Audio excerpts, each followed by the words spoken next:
श्री कृष्ण गोविंद हरे मुरारी, हे नाथ नारायण वासुदेवा। श्री कृष्ण गोविंद हरे मुरारी, हे नाथ नारायण वासुदेवा। अथ द्वितीय अध्याय। प्रेषद्रादि मुनि के 5 पुत्रों का वंश। श्री सुखदेव जी कहते हैं, परीक्षित, इस प्रकार जब सुदम तपस्या करने के लिए वन में चले गए, तब वैवस्वत मनु ने पुत्र की कामना से यमुना के तट पर 100 वर्ष तक तपस्या की।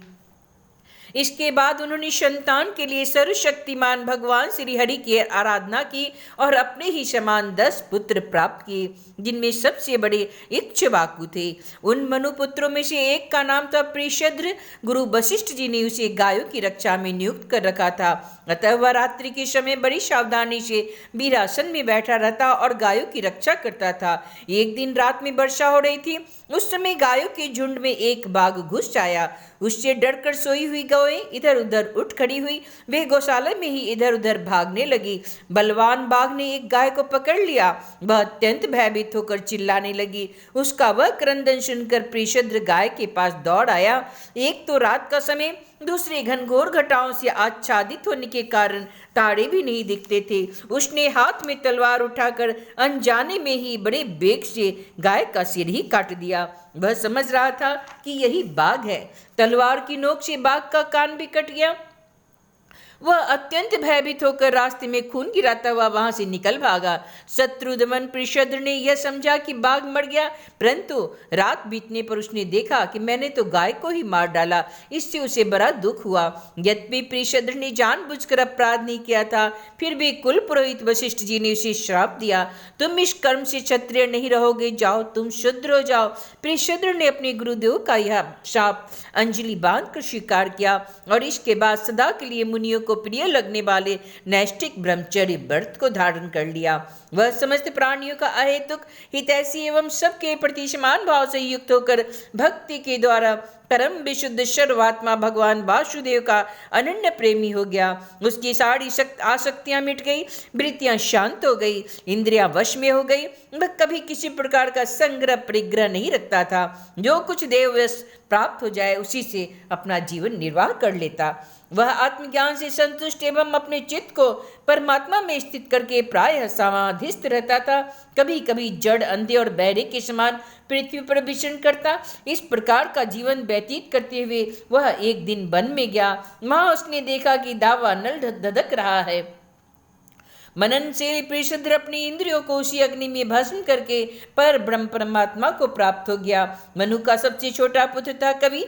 विषयों से वह अत्यंत निष्प्रिय था। वह राज्य छोड़कर अपने बंधुओं के साथ वन में चला गया और अपने हृदय में स्वयं प्रकाश परमात्मा को विराजमान कर किशोर अवस्था में ही परम पद को प्राप्त हो गया। मनोपुत्र करुष से कारुष नामक क्षत्रिय उत्पन्न हुए थे। वे बड़े ही ब्राह्मण भक्त, धर्म प्रेमी एवं उत्तरापद के रक्षक थे। धृष्ट के धृष्ट नामक क्षत्रिय हुए। अंत में वे इस शरीर से ही ब्राह्मण बन गए। निरिक का पुत्र हुआ सुमति, उनका पुत्र भूत ज्योति और भूत ज्योति का पुत्र वसु था। वसु का पुत्र प्रतीक और प्रतीक का पुत्र ओधवान। ओधवान के पुत्र का नाम भी ओधवान ही था। उनके एक ओधवती नाम की कन्या भी थी, जिसका विवाह सुदर्शन से हुआ था। मनुपुत्र नृष्यन से चित्रसेन से, उसके ऋक्ष से मीढवान, मीढवान से कुर्च और उससे इंद्रसेन की उत्पत्ति हुई। इंद्रसेन से भीतिहोर्त, उससे सत्यश्रवा, सत्यश्रवा से उरुश्रवा और उससे देवदत्त की उत्पत्ति हुई।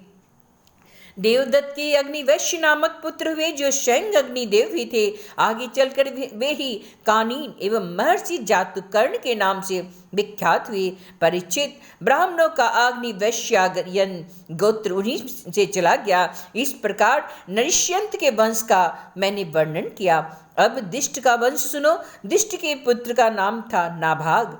यह वह नाभाग से अलग है जिसका मैं आगे वर्णन करूंगा। वह अपने कर्म के कारण वैश्य हो गया। उसका पुत्र था भलंदन और उसका वत्स प्रीति। वत्स प्रीति का प्रांशु और प्रांशु का पुत्र हुआ प्रमति। प्रमति के खनिज, खनिज के चाक्षुष और उनके विवंशति हुए थे। विवंशति के पुत्र रंभ और रंभ के पुत्र खनि नेत्र दोनों ही परम धार्मिक हुए। उनके पुत्र करंधम और करंधम के अविच्छित महाराज परीक्षित, अविच्छित के पुत्र मरुत चक्रवर्ती राजा हुए। उनसे अंगिरा के पुत्र महायोगी शंबर्त ऋषि ने यज्ञ कराया था। मरुत का यज्ञ जैसा हुआ वैसा और किसी का नहीं हुआ। उस यज्ञ के समस्त छोटे बड़े पात्र अत्यंत सुंदर एवं सोने के बने हुए थे। उस यज्ञ में इंद्र सोमपान करके मतवाले हो गए थे और दक्षिणाओं से ब्राह्मण तृप्त हो गए थे। उसमें परसने वाले थे मरुदगण और विश्वदेव सभासद थे। मरुद के पुत्र का नाम था दम, दम से राज्यवर्धन और उससे सुधृति और सुधृति से नर नामक पुत्र की उत्पत्ति हुई। नर से केवल, केवल से बंधुमान, बंधुमान से बेगमान, बेगवान से बंधु और बंधु से राजा तृणबिंदु का जन्म हुआ। तृणबिंदु आदर्श गुणों के भंडार थे।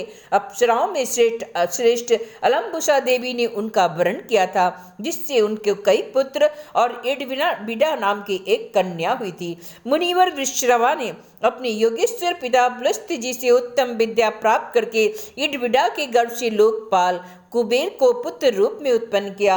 महाराज तृणबिंदु ने के अपनी धर्मपत्नी के 3 पुत्र हुए, विशाल, शून्यबंधु और धूमकेतु। उनमें से राजा विशाल वंशधर हुए और उन्होंने वैशाली नाम की नगरी बसाई। विशाल से हेमचंद्र, हेमचंद्र से ध्रुमाक्ष, ध्रुमाक्ष से संयम और संयम के 2 पुत्र हुए, कृशासव और देवज। कृशासव के पुत्र का नाम था सोमदत्त। उसने अश्वमेघ यज्ञों के द्वारा यज्ञपति भगवान की आराधना की और योगेश्वर संतों का आश्रय लेकर उत्तम गति प्राप्त की। सोमदत्त का पुत्र हुआ सुमति और सुमति से जन्मेजय। ये सब तृणबिंदु की कीर्ति को बढ़ाने वाले विशाल वंशी राजा हुए। इति श्रीमद्भागवते महापुराणे परमहंस्यां संहितायां नवम स्कन्धे द्वितीयोऽध्याय। श्री कृष्ण गोविंद हरे मुरारी, हे नाथ नारायण वासुदेवा। श्रीनाथ गोविंद सखा हमारे, एक नाथ गोविंद सखा हमारे, हे नाथ नारायण वासुदेवा।